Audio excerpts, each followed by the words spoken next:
Welcome to Global Tax Talks Tax in 60 Seconds. I'm Will Morris. There wasn't a lot of news last week, but I was skeptically asked one question time and again following the recent UN meetings in New York. Does the UN matter? And each time I said, yes, it does. It really does. So in a news-free week, let me spend a minute or two on why I think that.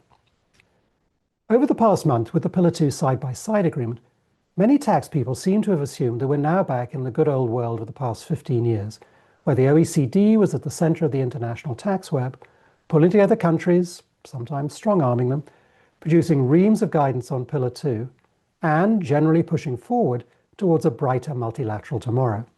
In this world, the UN has no real role, merely a disorganized talking shop, not somewhere where real decisions are made. I would, very gently, suggest that this is fairly classic confirmation bias, a reflexive past is prologue view of the world. If something has happened 99 times, it may be reasonable to assume that it will happen the 100th time, but only if nothing else has changed.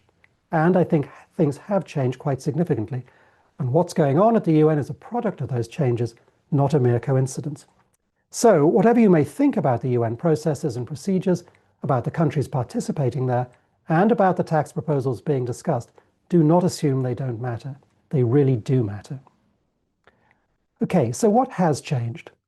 Well, it's the impact of what I've mentioned before, a series of 5 or 6 non-tax megatrends that are very heavily impacting tax.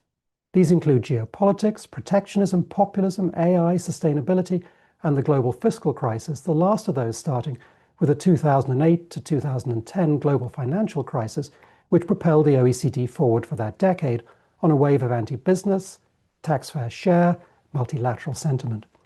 But the first 3, geopolitics, protectionism, and populism, have now countered that.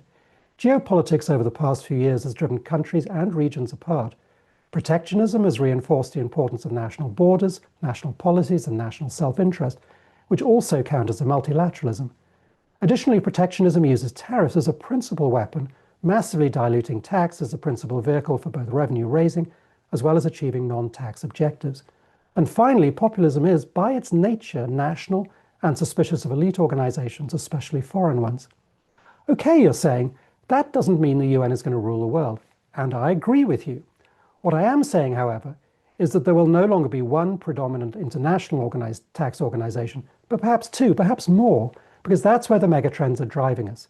Geopolitics is driving countries apart, as is protectionism and populism.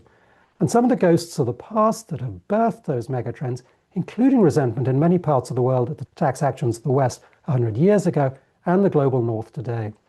For many countries, especially in the global South, what the OECD has delivered doesn't deal with the impacts of these megatrends or history, hence the new relevance of the UN. So it's important to understand the topics being discussed in the convention. The fair allocation/reallocation of taxing rights, nexus rules with much lower thresholds, gross withholding on services, etc., are not necessarily primarily technical issues.